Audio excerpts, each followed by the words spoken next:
the books Confessions of an Economic Hitman and the Secret History of the American Empire. But suffice it to say that we economic hitmen have in the last few decades created the world's first truly global empire. And it's the first empire that's been created primarily without the military, through economics. We work many different ways, but perhaps the most common is that we will identify a third world country that has resources our corporations covet, like oil, and then arrange a huge loan to that country from the World Bank or one of its sisters. However, the money never goes to the country. Instead, it goes to our own corporations to build infrastructure projects in that country, power plants, highways, industrial parks, things that benefit a few rich people in that country, as well as our own corporations, but do not help the majority of the people at all, because these people are too poor to buy electricity or have cars. They don't have the skills to get jobs in industrial parks. And yet the whole country, is left holding a huge debt. And it's such a huge debt they can't possibly repay it. So at some point, the economic hitmen go back and say, you owe us a lot of money, you can't repay your debts, so give us a pound of flesh. Sell your oil real cheap to our oil companies. Vote with us on the next critical United Nations vote, or send troops in support of ours to someplace in the world, like Iraq. And in that way, we've created this empire.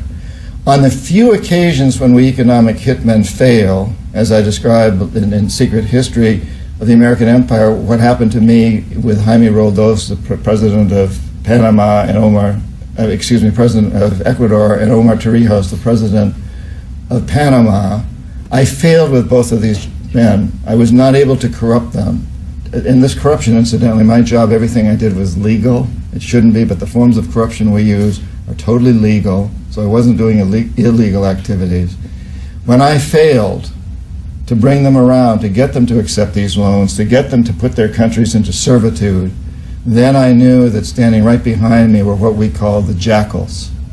And these are people who overthrow governments or assassinate their leaders. And both Jaime Roldos of Ecuador and Omar Torrijos of Panama were assassinated by CIA-sponsored jackals because I failed to corrupt them. Afghanistan, Iraq, I've worked in them both. We're now in Syria. We're in North Africa. We're places all over the world that people have can't even imagine that we're there. I also don't think that there's anyone on the planet besides special forces that can do a force multiplier like we can.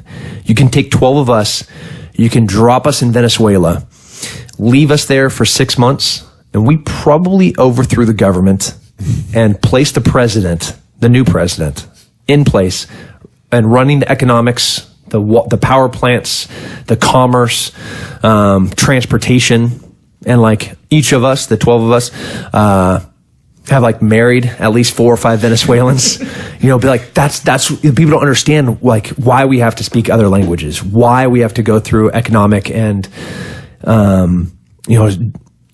geopolitical classes. It's because we're different. Like the missions are different. What we're supposed to do is different. And because of a different mission, we end up with different products. And those products are groups of dudes that are the baddest dudes on the planet for what they have to do.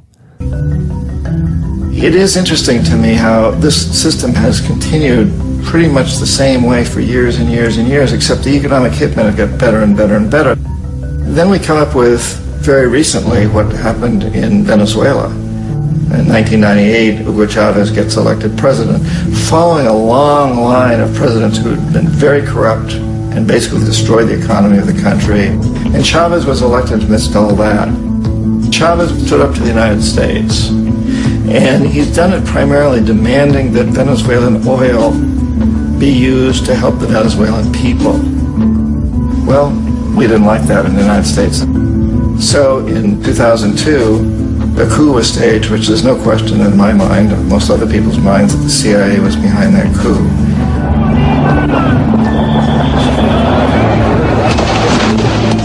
The way that coup was fomented was very reflective of what Kermit Roosevelt had done in Iran, of paying people to go out into the streets, to riot, to protest, to say this Chavez is very unpopular. You know, if you can get a few thousand people to do that, television can make it look like it's the whole country, and things start to mushroom.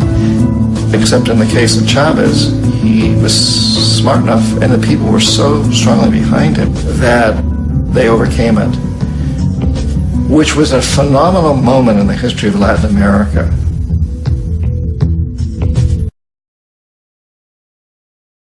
And then we get into the early 80s where we've got the conflicts going on in Central America. The Reagan administration, you know, gets its hands really dirty financing the counter-revolutionaries, arming them. You know, that becomes This is the woman Venezuela's president, Hugo Chavez, has dubbed the Bride of Venezuela. American lawyer Eva Gollinger has spent 3 years investigating what she says is her government's interference in Venezuelan politics. They gave a press conference, the State Department. They said, we'll be in and out in 2 years. Today, she's lecturing American tourists who've heard about her investigation and want to know more. Her subject? How the Bush administration is gunning for regime change in Venezuela. You know, now we're up to the point where they're saying Venezuela's not cooperating with the war on terrorism, we're going to sanction them. I mean, it's one step away from classifying Venezuela as a terrorist, as a state sponsor of terrorism. In fact, that's being discussed actively.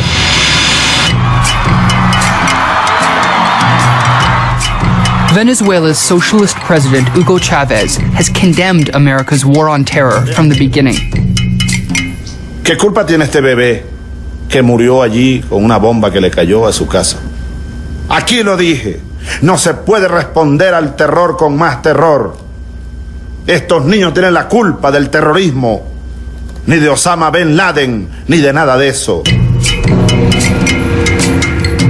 And he's associated with some of Washington's least favorite people, such as Saddam Hussein, Muammar Gaddafi, and Mahmoud Ahmadinejad.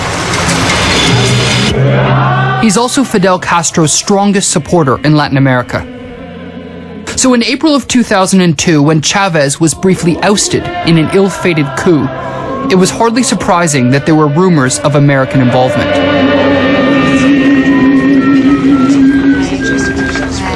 But Gollinger, whose mother was born in Venezuela, was the first to look for evidence and to write it down. I was in a situation where, you know, I'm a U.S. citizen, I'm a Venezuelan citizen, I'm an attorney. I feel obliged to use whatever I have in my power to disclose and discover what's going on here, what one of my governments is doing to the other one of my governments. Gollinger used America's Freedom of Information Act to obtain documents from the CIA, State Department, and the Department of Defense. What she found paints a damning portrait of covert American activities at the time of the coup. This top-secret CIA brief from April 6, 2002, contains the most dramatic revelation of all. So what it says is the coup will take place in the first weeks of April, which it did.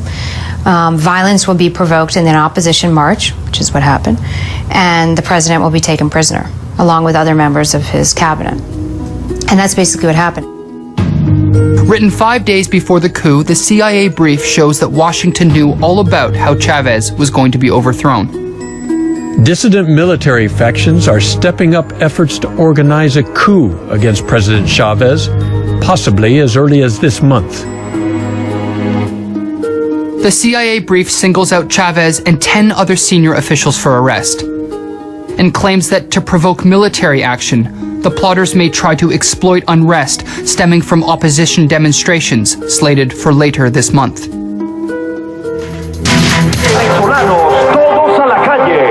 This is how the events detailed by the CIA brief, uncovered by Gollinger, actually played out.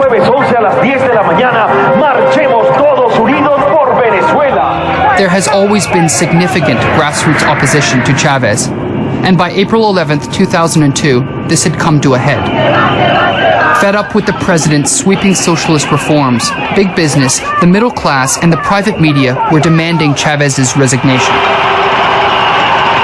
At a massive rally, the supposedly spontaneous decision was made to march on the president's palace, Miraflores. pero no descartemos la posibilidad que esta masa, que este río humano marche hacia Miraflores contundentemente para sacar a este traidor del pueblo venezolano. Violence ensued, and a dozen people were killed by snipers who have never been identified. Just as the April 6th CIA brief had anticipated, this violence became the trigger for the coup. Venezolanos, el presidente de la República ha traicionado la confianza de su pueblo. Está masacrando a personas inocentes con francotiradores. Para este momento van 6 muertos y decenas de heridos en Caracas. Incredibly, this statement by the army officers who overthrew Chavez was recorded more than 2 hours before the shooting. Soon Chavez was captured by the military, and Pedro Carmona, a corporate giant, was installed as president. Pedro Carmona Estanga, presidente de la República de Venezuela. Por el consenso de fuerzas, tanto en la sociedad civil venezolana como también en el estamento castrense, en las Fuerzas Armadas, se me ha pedido que encabece. Despite its advanced knowledge of the coup plans, the White House was quick to support the coup leaders and accept their version of events. According to spokesperson Ari Fleischer, we know that the action encouraged by the Chavez government provoked this crisis. The results of these events are now that President Chavez has resigned the presidency. When the U.S. government comes out and makes that statement, it's another part of their role in the coup, because here they're trying now to project the false information to the world, convince the general public that something else had taken place than what had really taken place.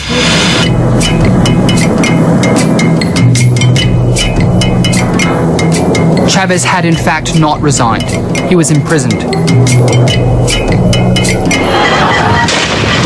Tens of thousands of his supporters rallied to demand his safe return.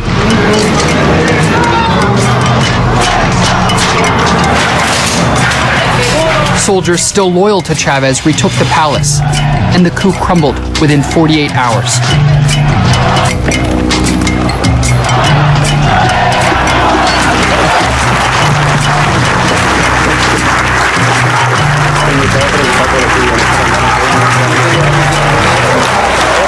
What EVA's inquiries have since revealed is a money trail leading from Washington to key organizations and individuals involved in the coup.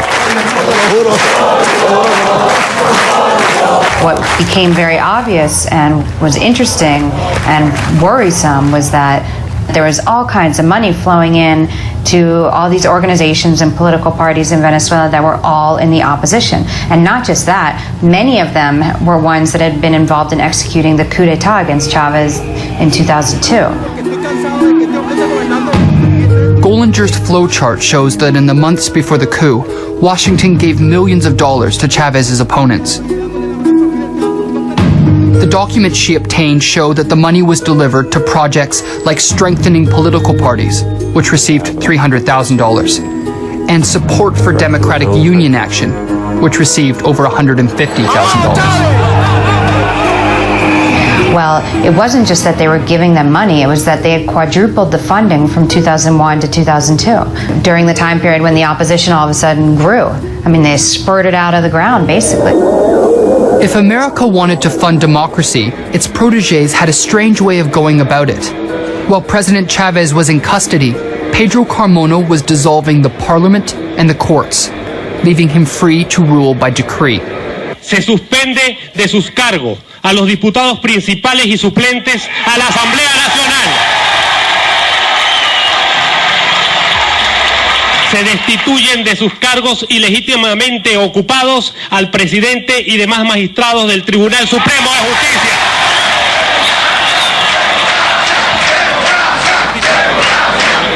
Just 5 months before, Carmona had been visiting Washington as a guest of the State Department. A cable from the U.S. Embassy in Caracas referred to the future coup leader and his colleagues as influential business leaders who have consistently played a critical role in advancing U.S. commercial interests. Another cable said Carmona was regarded as the right man for the right time in Venezuela. Fall of 2001, the embassy starts sending cables up to Washington saying Pedro Carmona is the right man for the right time in Venezuela. He's a statesman, and this, that, and the other. Things that are very revealing about how they were, prepping Carmona for the position of president. In fact, U.S. Ambassador Charles Shapiro was one of the first people to visit President Carmona on the day he took power.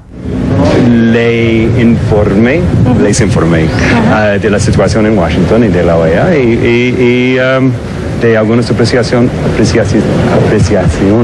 nuestras. ¿Cuáles son esas apreciaciones? Son apreciaciones privadas, muy diplomáticas y muy privadas.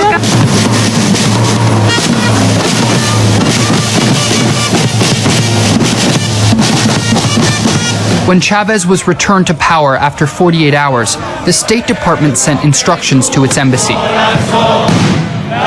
If asked, was the United States involved in the attempt to remove Chavez from power? Answer, absolutely not. Eva Gollinger has other declassified documents that show that Washington's support wasn't limited to civilians like Carmona. Hoy, la Fuerza Armada. Washington also backed disgruntled elements within the Venezuelan armed forces. This memo from the Joint Chiefs of Staff describes a key meeting with Lucas Rincon, the Venezuelan general who announced Chavez's resignation.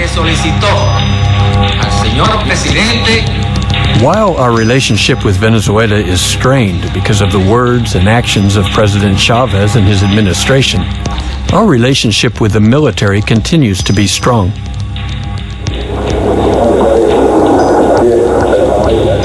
Washington has since admitted that its military attaché was even present at the army base where President Chavez was held prisoner. Yet significantly, a congressional report found that embassy officials, including Charles Shapiro, had actively discouraged the coup. The record shows that the department and the embassy consistently discouraged the overthrow of that democratically elected regime. And far from working to foment his overthrow, the United States alerted President Chavez to coup plots and warned him of an assassination threat that was deemed to be credible.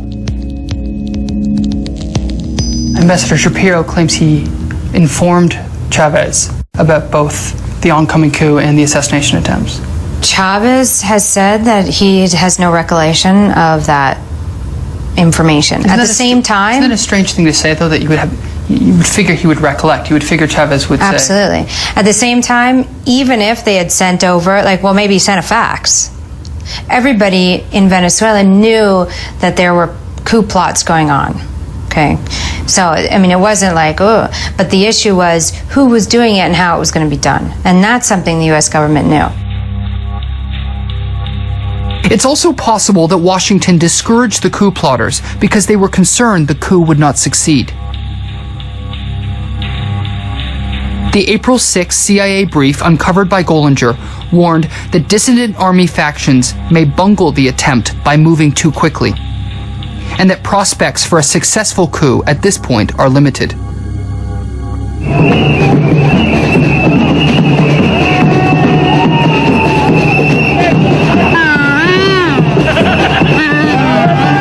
Today, opposition groups are still working hard to oust Chavez in December's presidential election.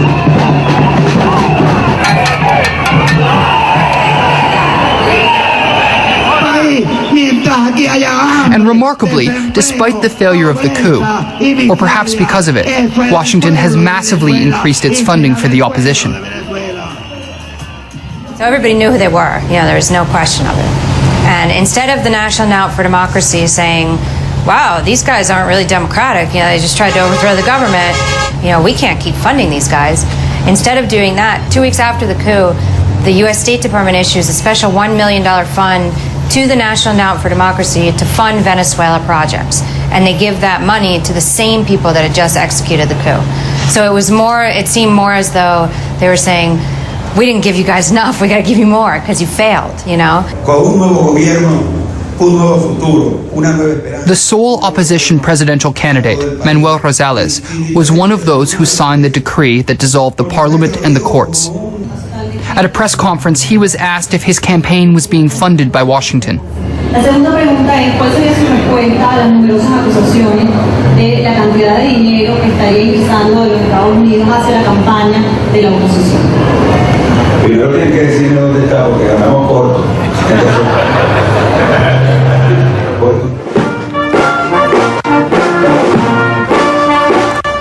Eva Bollinger says her painstaking research has built a strong case that America was involved in the coup against Chavez. And today, ironically, American support for the opposition has only strengthened Chavez's hold on power.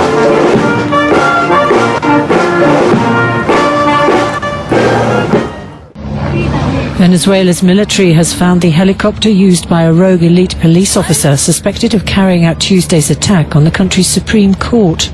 The stolen aircraft was captured on amateur video, swooping down and firing shots. The court is viewed by Venezuela's opposition as a bastion of support for a dictator. Oscar Perez posted a statement on social media admitting the attack and calling on Venezuelans to rise up against President Nicolas Maduro. A full-scale manhunt is on for the 36-year-old. La hora de la recuperación económica y On August 4th, Venezuelan President Nicolas Maduro was apparently the target of an assassination attempt. Maduro was giving a speech here, in front of troops. Then something exploded in midair, probably less than the length of a football field away from the president. A second explosion happened 14 seconds later, 2 blocks away. The day ended in mayhem and mass confusion. And it's still unclear who launched the attack. But by reconstructing the events, we can get a clearer look at how it unfolded. La Guardia Nacional Bolivariana. Hundreds of soldiers take formation on historic Avenida Bolivar in Caracas. Maduro is hosting a ceremony honoring the National Guard. It's a demonstration of strength for his dictatorship, broadcast live on state TV. About an hour into the event, Maduro and others nervously notice something above them. 2 minutes later, something suddenly interrupts him. Ha llegado la hora de la recuperación económica y The state broadcast cuts to a soldier. But the same scene was captured by a different camera. In this clip, you can hear an explosion and see Maduro's bodyguards running to protect him. Around this area, cell phone video captured a drone exploding in midair. Above the military parade and within Maduro's sightlines. 2 blocks away, another drone is seen. It flies into an apartment building and crashes. It detonates 14 seconds after the first explosion. The sound can be heard at the ceremony grounds. And it sends the crowd fleeing. Fue una explosión muy grande, eso parecía que hubiese habido un terremoto. Los edificios de nosotros se estremecieron. You can see a hole on the wall where the drone exploded. We analyzed the images of both drones. They are DJI M600 commercial drones. Each costs about $5,000. They can carry up to 13 pounds in a 3-mile radius. Here we see a likely camera and explosives attached. According to the Venezuelan authorities, the drones carried C4 plastic explosives. These are commonly used by military and law enforcement. They are moldable and usually triggered remotely. 7 soldiers were injured by the explosion at the parade. In the aftermath of the incident, authorities arrested 6 people and started to crack down on opposition lawmakers. We start today with the news out of Venezuela, where U.S.-backed opposition leader Juan Guaido has just proclaimed himself the acting president. Now, President Donald Trump released a statement recognizing Guaido as the interim president of the South American country. In response, Venezuelan President Nicolas Maduro accused the United States of ordering a coup of his government. U.S. Vice President Mike Pence is now taking to Twitter to address Venezuelans and to recognize the presidency of a figure who was not elected president. Isn't that interesting? The United States is recognizing somebody in Venezuela who is not elected president, right there in that country in red. Red for communism, some of the critics of that country say. Here's RT correspondent Dan Cohen with the story. U.S. Vice President Mike Pence took to Twitter to recognize opposition leader Juan Guaido as president of Venezuela. The United States supports the courageous decision by Juan Guaido, the President of your National Assembly, to assert that body's constitutional powers, declare Maduro a usurper, and call for the establishment of a transitional government. Pence called the actual president, Nicolas Maduro, an illegitimate dictator. That's despite Maduro having won a second presidential term in what the Council of Electoral Experts of Latin America called a clean election. Nicolas Maduro is a dictator with no legitimate claim to power. He's never won the presidency in a free and fair election, and he's maintained his grip of power by imprisoning anyone who dares to oppose him. Maduro responded in kind and condemned Pence's statement. Yo por eso he decidido y le he dado la orden. I have ordered the Minister of Foreign Affairs to initiate a total revision of our diplomatic relations with the United States of America. And in the upcoming hours, we will make political and diplomatic decisions in defense of national sovereignty and our Constitution. Pence's call comes after Venezuela's Supreme Court declared null and void all acts of the National Assembly, which is dominated by Guaido's party. U.S. National Security Advisor John Bolton condemned it as a predictable and hollow act and called the National Assembly Venezuela's only legitimate democratic institution. That decision came as small but rather violent anti-government demonstrations broke out in the streets. A cultural center in Caracas was set on fire and roads were blocked with burning barricades. Eventually, authorities broke them up with tear gas and rubber bullets. Opposition leader Juan Guaido cheered these protests on, joining Pence in calling Maduro a usurper. The protests were sparked after the arrest of a group of Venezuelan soldiers who reportedly stole weapons and attempted to raise a mutiny in Caracas. According to the Constituent Assembly president, they confessed to being offered payment to participate in the plot.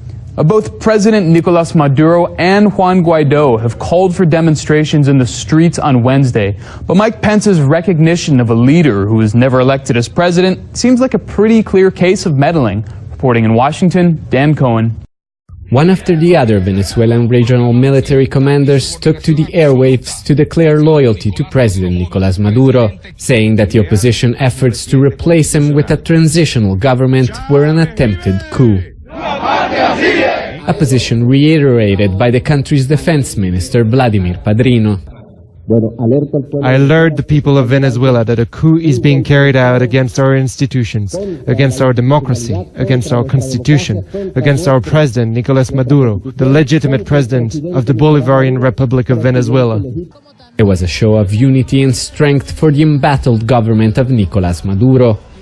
And it came the day after the largest anti-government demonstrations in the country since 2017, and after the young opposition leader Juan Guaido proclaimed himself the legitimate interim president. Outside Venezuela, a number of countries, including the United States, have backed Guaido's claim to legitimacy. And on Thursday, U.S. State Secretary Mike Pompeo insisted Maduro's time was up. The time for debate is done. The regime of former President Nicolas Maduro is illegitimate. His regime is morally bankrupt.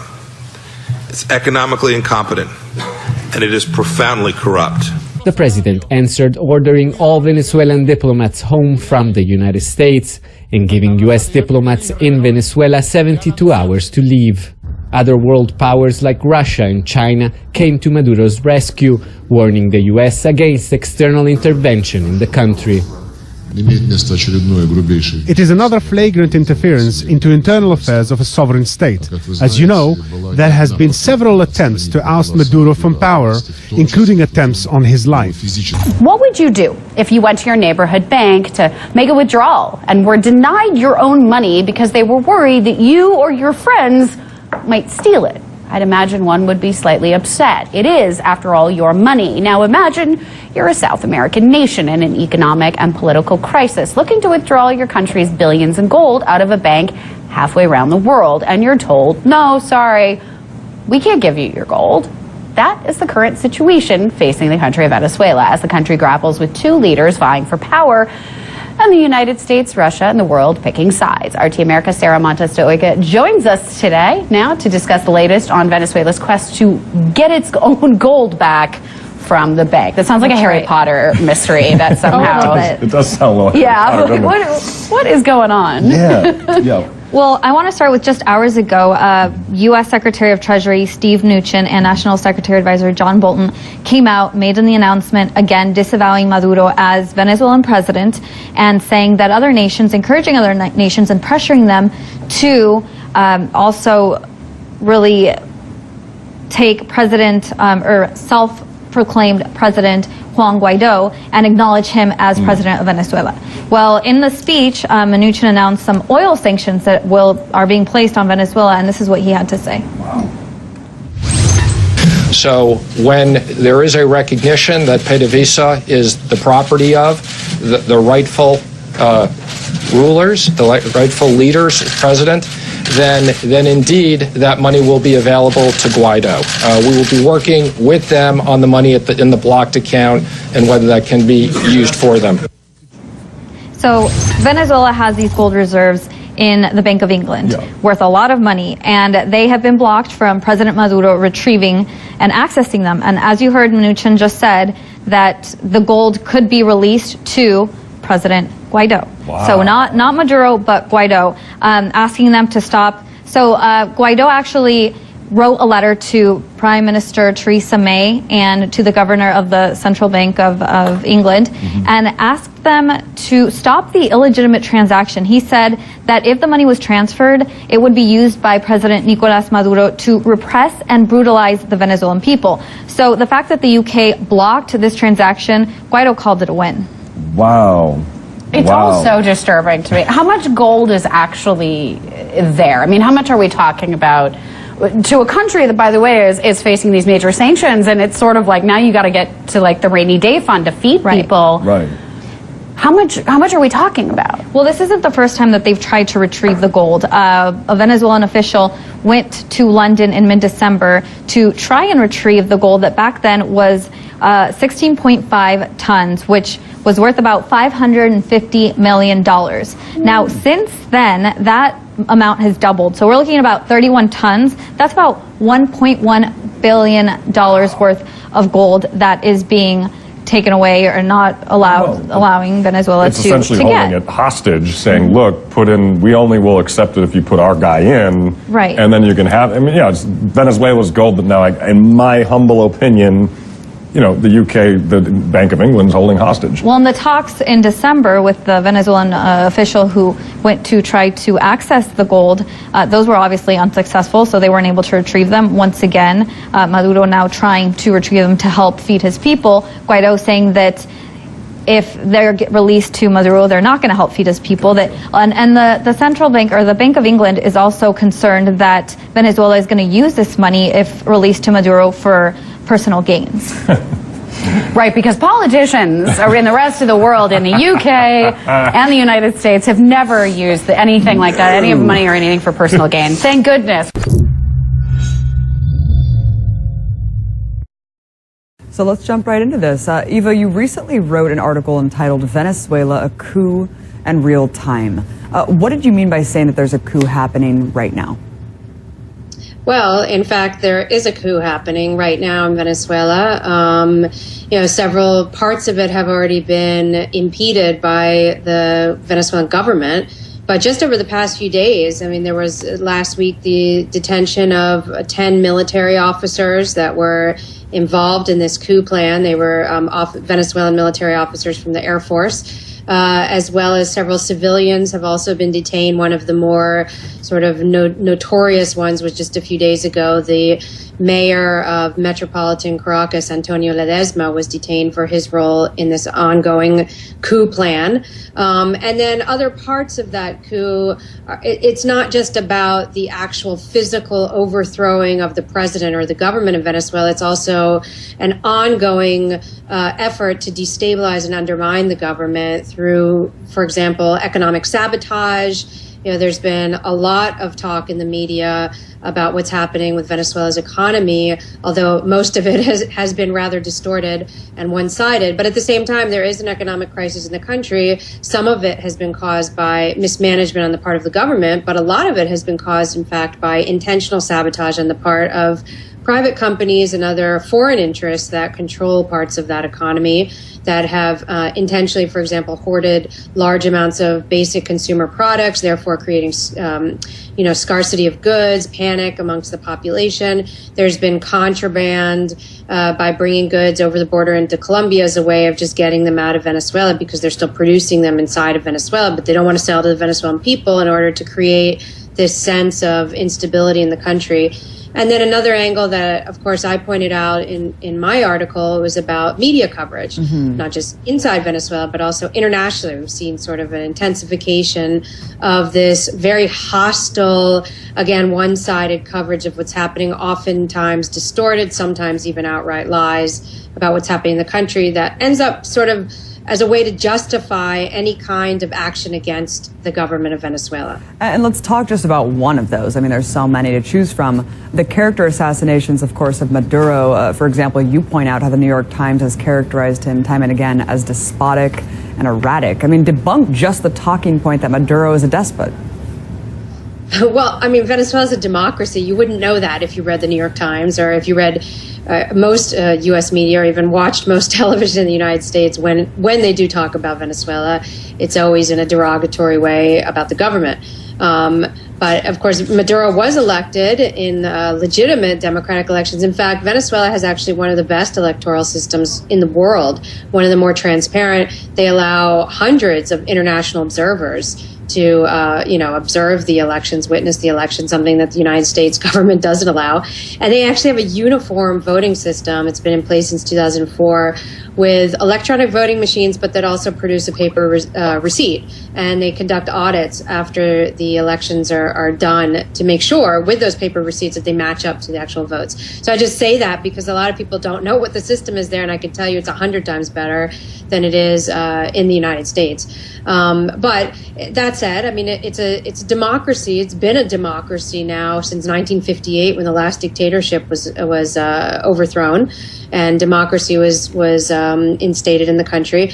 And this particular government, of course, came into power in very rough times after the death of President Hugo Chavez. He had just been reelected in 2012. He died in March of 2013, and then Maduro was elected in April because elections were called within 30 days. It was a difficult election. Obviously, there was an emotional and political crisis in the country, and it was a very close election, but he still won by almost 2 points. Not very much, but still a margin of victory that we often, again, see in the United States. And that winner in the United States, for example, is then not considered to be a dictator because he won by 2 points or just under. So, that's just one point about it. But also, I mean, Venezuela is a functioning democracy, vibrant one. It's actually a participatory democracy where people have more of a say in a participation in government than they do in the United States. And there are lots of citizens' councils that are involved in oversight of local and national government. I mean, so those statements generally are those characterizations are made as a way to discredit that government, to discredit that president, in order, again, to justify some type of action against it. Generally, the U.S. government and U.S. media characterizes foreign leaders in a derogatory way when they're not subordinate or favorable to U.S. interests, and that's the case in Venezuela. Exactly. In a recent interview for Telesur, documentary filmmaker John Pilger wrote about this entire thing, and he said the survival of Chavista Venezuela is a testament to the support of ordinary Venezuelans for their elected government. That was clear to me when I was last there. Venezuela's Chavez's weakness is that the political, quote, opposition, those I would call the East Caracas mob, represent powerful interests who've been allowed to retain critical economic power. I wanted you to talk about his analysis here in the context of kind of the protests that swept over the country last year and kind of analyze who these opposition groups are and what powerful interests are backing them. Basically, from the time that Hugo Chavez was first elected in 1998, there has been a growing opposition that's really represented by the economic elite in the country and also a political elite that governed from the time I mentioned the fall of the last dictatorship, which was in 1958. And after that, they implemented a system that was modeled on the United States, a two-party system, representative democracy, three branches of government. And those two parties traded power for over 40 years. Chavez broke with that cycle because the people wanted to break with that cycle. He was elected basically on a no-party platform, one that had just been formed, and people were tired of those corrupt governments that had just, passed power between them and had enriched their own pockets while the majority of the nation had become impoverished and lived in misery. Over nearly 80% of Venezuelans were in poverty at the time that Chavez was first elected in 98. So, when he was first elected, there was the belief that, well, this guy's all talk. He can still be bought. But that ended up not being the case. Chavez implemented his main promise, which was revolution. That means a complete transformation of every sector of Venezuelan society, particularly the economy and the oil industry. Remember, the big issue here is that Venezuela has the largest oil reserves on the planet that are centered in one country, and it's very close to the United States. And traditionally, that was under control of the elite that was also subordinate and partnered with the U.S. and with U.S. interests and multinationals. All of that changed with Chavez. So those affected interests, obviously, very powerful, built up an opposition, not a very coordinated one or an effective one, but they did it. They tried to overthrow Chavez in 2002 with a coup. It briefly succeeded, and then it was defeated by a popular uprising of people that said, wait a minute, we were excluded for decades. We finally have become visible and are participating in our country. And now you're trying to take it away. We're not going to let that happen. So, after that, the opposition continued to exist, very fractured. Over the years, would have comebacks. But I think an important issue here, Abby, is the fact that it's always been supported by the U.S. government, by U.S. agencies like USAID and the National Endowment for Democracy, which are the two principal financiers of the opposition in Venezuela. It's millions and millions of U.S. taxpayer dollars every year going in to feed the conflict in that country and maintain that opposition alive. And in fact, the cables from the U.S. State Department, I think the time period was 2009 or 2010, the acting ambassador at the time, the charge d'affaires, stated in a cable asking for more money to fund groups in Venezuela that without U.S. funding, those groups would cease to exist. So that made it really clear. And so that's been the opposition. Mainly they represent middle and upper classes, people with a lot of money, people with a lot of influence in certain spheres. And those who, the bottom line here is that most of their economic interests haven't actually really been affected because they all benefited from the oil bonanza during the Chavez administration, and most of them became richer. But what's gone on recently is that they never supported the political developments in the country and changes that were geared towards socialism.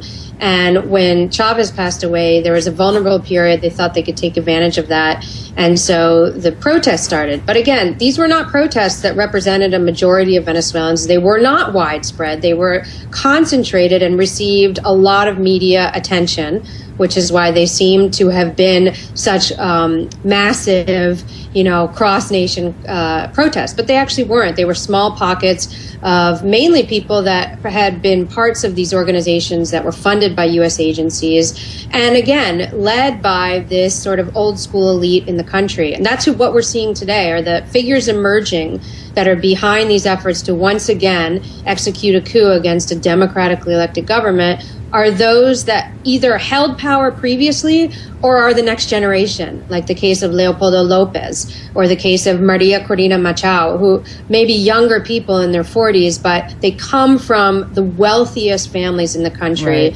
the families that traditionally always held not just economic power, but political power.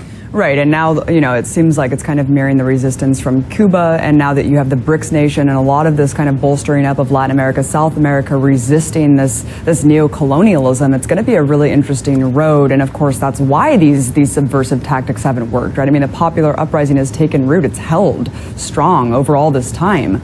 But now let's talk about oil really quickly, let's wrap it up, because I think a lot of people wonder, you know, of course, Maduro won by that small margin. According to the Washington Post, as of 2013, 96% of Venezuela's foreign exports were petroleum products. How can the Bolivarian revolution sustain itself, one, without the charismatic leader from Chavez, and when so much of its success depends on the production of oil? Yeah, it's a major difficulty for the country. One of Chavez's biggest objectives was to diversify the economy.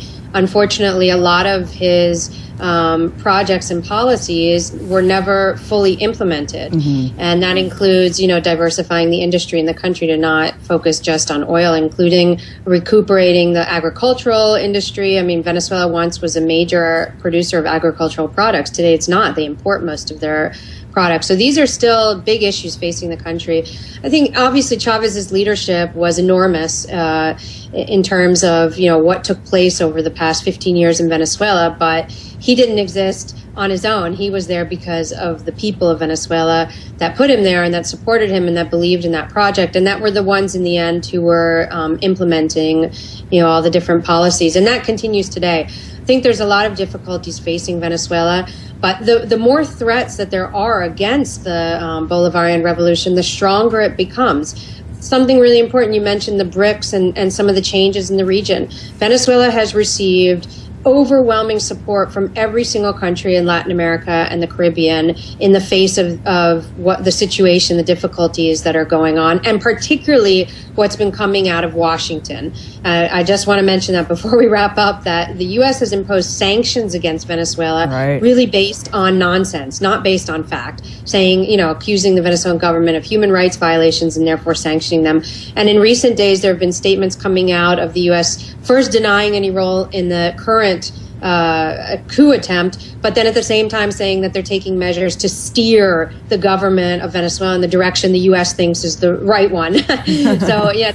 And then Obama just requested in his foreign operations budget for 2016 $5.5 million to fund those opposition groups in Venezuela. So the role of Washington continues to go on, even though it's been heavily rejected throughout the region. And I think that's important.